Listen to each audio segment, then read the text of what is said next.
자, 잠깐 이어서 할게요. 그 뉴욕타임스, 네바다, 조지아, 애리조나, 미시건, 펜실베니아에서 3에서 10%포인트 앞서고 있는 겁니다. 트럼프가. 특히 이제 네바다하고 이렇게 미시간까지 다시 들어갔다는 거는 트럼프한테는 굉장히 좋은 그런 징조라고 할 수가 있겠습니다. 위스콘신에서만 바이든이 2%포인트 앞서고 있는 것으로 나타났고, 이거는 이제 뉴욕타임스 시애나 칼리지에서 공동 여론조사 한 거예요. 자, 이 표를 보면 알 수가 있습니다. 바로 한눈에. 예. 네바다에서 트럼프가 10%포인트 차 이상으로 52대 41. 이거 진짜 어마어마한 거예요. 그 300명, 선거인단 300명 이상으로 트럼프가 이길 수 있다는 겁니다. 2016년, 2020년 다 선거인단 306명이었어요. 트럼프가 2016년에 306명, 그리고 바이든이 2020년에 306명 선거인단으로 이겼습니다. 물론 이제 트럼프가 그때 306명으로 이기긴 했지만 그때 선거인단 몇 명이 이탈을 했죠. 참 기득권의 장난질은 참 대단합니다. 자, 조지아에서는 6%포인트 트럼프가 앞서고 있고, 애리조나에서도 5%포인트. 원래 애리조나, 조지아, 네바다 다 민주당이 앞섰던 데예요. 미시간, 펜실베니아, 위스콘신 역시 마찬가지입니다. 미시간에서도 5%포인트 트럼프. 펜실베니아, 바이든의 고향이라고 할 수 있는 펜실베니아에서 트럼프가 4%포인트 앞서고 있는 겁니다. 바이든 경제 잘한다 37%밖에 없고 트럼프는 59%. 어마어마한 갭입니다. 59대 37이에요. 근데 경제가 제일 중요하지 않습니까?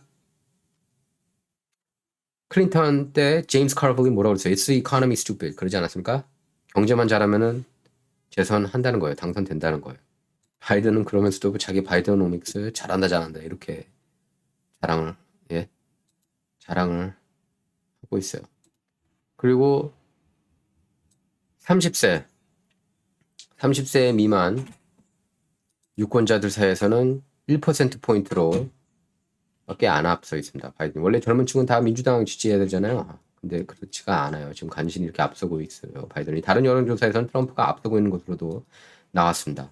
그리고 여성이 바이든 지지, 여성들한테 인기 없다 그러는데 여성이 바이든을 지지하는 것보다 2배 이상 남자가 트럼프를 선호하고 있는 것으로 나타났고요. 남성 유권자가. 그리고 라틴계에선 한 자릿수 차로 앞서고 있고 바이든이 흑인 유권자들 중에 22%가 트럼프를 지지한 것으로 나타났습니다. 원래 흑인들은 전폭적으로 이제 항상 민주당을 이렇게 지지하죠. 90%, 95%. 정말 낮으면 85%이 정도로 전폭적으로 민주당을 지지하는 층인데 22%나 지금 트럼프가 지지를 하고 있는 것으로 나타났습니다. 그러니까 이번 여론조사는 좀 이렇게 의미심장하게 볼 필요가 있어서 제가 1부, 2부로 나눠서 하는 거예요, 여러분께. 그래서 뉴욕타임스가 오죽했으면은 이게 인종별로 이제 벽이 허물어지고 있다는 거예요. 뉴욕타임스가 급진 좌파 언론인 뉴욕타임스가 이렇게까지 얘기하는 거는 1956년 이후 아이젠하워 재선했을 때 이후 공화당을 지지한 적이 없었거든요. 공화당 대선 후보를. 뉴욕타임스조차 이렇게 평가를 한 겁니다. 지금 인종 간 정파 지지가 지금 흔들리고 있고 다시 리얼라이먼트가 되고 있다는 거죠. 대폭 수정되고 있다는 거예요. 그래서 이대로면 300명 이상 차지할 수 있다. 지금 기소가 그래서 트럼프한테 엄청난 힘을 실어주고 있고 트럼프가 만약에 2024년 대선에 이긴다면은 그거는 이제 기소 덕분이라고 해도 과언이 아니에요. 기소도 있고 바이든이 또 시체말로 개판치고 있는 것도 도움이 되고 있는 겁니다. 그럼 제 주위에 바이든 지지자 한 10명 중에서 6명이 벌써 이제 자기네들은 트럼프 찍겠대요. 물론 공식적으로 대놓고 밝히진 않지만은 오프 더 레코드로 저한테 그렇게 얘기를 했습니다. 트럼프 때가 훨씬 좋다면서. 그리고 소득 보면은 소득별로도 소득 계층으로도 뭐 잘 살든 못 살든 바이든 아래에 더 힘들었다는 사람이 많았다는 겁니다. 예? 18%포인트 디스어드밴티지 바이든한테요. 트럼프 정책이 도움이 됐다는 건 17%포인트 어드밴티지 트럼프한테. 그리고 71%가 too old다. 바이든에 대해서. 근데 트럼프를 놓고 too old라고 한 사람은 39% 불과했습니다.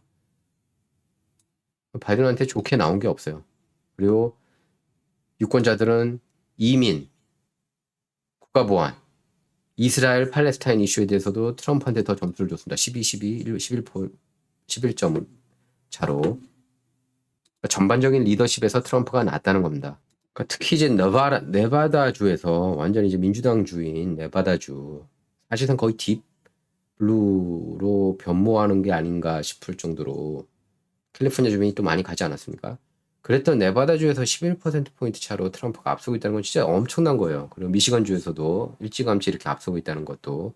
그래서 지금 민주당 내에서는 아마 경선을 앞두고 바이든 빨리 갈아엎자, 개빈 뉴섬으로 바꾸자 이럴 수도 있고, 개빈 뉴섬 쪽에서는 모르겠습니다. 워낙에 이제 그 바이든이 개판 쳐놔가지고 이번은 공화당한테 내주자. 왜냐하면 엎치락 뒤치락 많이 하지 않았습니까? 미국 정치를 보면은 역대로 뭐 공화당, 민주당 바통 터치하듯이 이번에는 공화당한테 내주고 뭐 트럼프한테 내주고 다음에 이겨보자 이렇게 작전을 그 장기전으로 짜고 있지 않을까 싶어요. 민주당 진영에서는.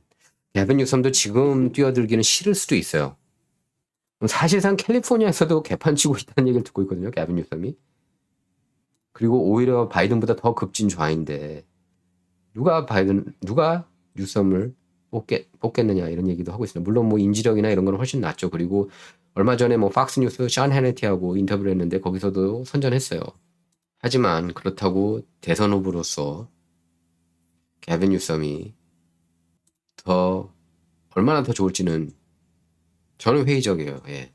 경제에서 49대 35 트럼프가 이렇게 앞서고 바이든nomics 좋다는 사람은 26%밖에 없고 진짜 아웃사이더 후보고 2020년 대선 때 뭐 어쨌든 공식적으로 지고 그 에브리데이 막 신문 지상에 오르내리고 아마 2020년 초반 6월 2020년에도 많이 나왔어요. 예. 근데 초반에는 좀 안 나온다 싶었더니 계속 이렇게 오르내리고 뭐 말도 많고 탈도 많은 트럼프라고 할 수 있겠지만은 뭐 메인스트림 뭐 전반적으로 그래서 어쨌든 그래도 대단한 인기를 이렇게 유지하고 있는 것으로 보고 저는 그렇게 봅니다. 이 트럼프 현상이 이렇게 트럼프로 끝나지 않고 계속 이어가는 그런 현상이라고 보고 미국 정치 역사상 이런 현상은 없었다. 예. 그리고 열정 지지자가 굉장히 이렇게 많은 사람은 본 적이 없어요. 제가 미국에 살면서 레건 때도 이렇게 뭔가 레건보다 낫다는 생각한 사람이 많이 있거든요. 공화당 진영에서도. 그러니까 이 정도로 한 인물한테 열광하는 사람은 특히 정치 인물 중에서는 저는 없었다고 봐요. 미국에서는. 거의 연예인급 인기예요. 예, 트럼프 같은 경우는 연예인급 인기, 물론 연예인 출신? 뭐 리얼리티 스타 출신이긴 하지만, 예. 뭐 유세한다 그러면은 일주일 전부터 이렇게 텐트 치고 기다리고. 바이든 연설한다고 누가 그렇게 기다리겠습니까? 예. 오바마 연설에도 그렇게 안 기다려요. 중요한 건 경합주 유권자들이 경제를 가장 중요시하고 있다는 겁니다. 이제 조심해야 될 거는 작년 같은 경우에 공화당 중에서 조심해야 될 경우는 해야 되는 건 작년 같은 경우에 레드 웨이브가 있을 거라고 얘기했는데 연방 상하원 근데 연방 상하원에서 오히려 민주당이 선전했어요. 그러니까 사실상 바이든 정부가 굉장히 이렇게 선거에선 잘하고 있는 거예요, 사실. 예. 연방 하원에서 5석 차이밖에 안 나지 않았습니까? 그리고 상원에서는 오히려 한 석 늘리고. 그러니까 바이든이 솔직히 선거 잘하고 있기 때문에 재선 도전해야 되는 건 맞아요. 결과물만 놓고 볼 때.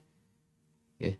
그리고 공화당 보수 진영에서 이렇게 바라보는 바이든이 아닐 때 이렇게 on paper 바이든은 정말 강력한 그런 후보라고 볼 수가 있겠는데 별로 그런 느낌이 안 들죠, 이제는. 왜냐하면 이때 선거 이후에 더 지금 미국이 개판되고 있으니까. 그리고 바이든 인지력도 더 개판되고 있으니까.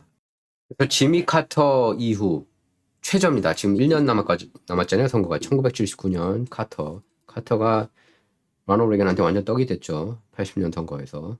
그 덕분에 미국도 이제 그때 이제 Make America Great Again이라는 그 슬로건 사실 로널드 레건이 먼저 썼잖아요. 그래서 다시 미국이 위대해졌고 80년대 전성시대 경제 화랑시대를 가져온 거예요. 우리가 강한 미국 그러면 80년대 미국을 많이 연상하지 않습니까? 로널드 레건 때. 물론 이제 뭐 일부는 그때 안 좋았다 뭐 이렇게 얘기를 하고 있지만 레건 때 경제 그리고 국가 안보가 전반적으로 강력했다는 게 중론이에요. 이 표가 많은 걸 얘기해주고 있습니다. 자, approval rating 1 year seeking re-election. 보면은 트럼프, 오바마는 43%, 트럼프는 재선에 실패했지만 오바마는 성공했죠. 조지 W 부시 지지율이 꽤 높았네요. 54%. 그때 이라크전으로 인기가 완전히 급락하기 전인 것 같습니다. 예. 그리고 대다수가 이라크전을 찬성했었습니다. 그때 민주공화 양당 통틀어서. 그리고 뭐 언론들도 마찬가지고요. HW 부시 41대 부시는 59%에 이르렀습니다. 그러니까 조지 HW 부시는 라스페로 때문에 진 게 맞아요. 그리고 빌 클린턴이 52%. 밑으로 내려가면은 레이건은 53%, 레이건은 53%, 그리고 지미 카터는 32%였습니다. 지미 카터가 바이든보다 더 낮았네요. 바이든은 37%고요. 미국 역대 최악의 대통령으로 이제 카터가 많이 언급되고 있는데 지금 제가 볼 때는 바이든이 역대 최악이었고 그 다음에 이제 뭐 카터라고도 할 수 있는데 저는 오바마도 여기에 끼고 싶어요. 예. 역대 최악의 대통령들 바이든, 오바마, 뭐 카터. 근대사 들어서 미국 정치를 망치고 있는 3인방이라고 저는 봅니다. 레이건 같은 경우에는 50개 주 중에서 49개 주 승리를 거뒀습니다. 미네소타만 졌는데 이제 미네소타는 그때 상대 후보였던 만데어 후보의 고향이었죠. 진정 이번 편은 여기서 마치도록 하겠습니다. 감사합니다.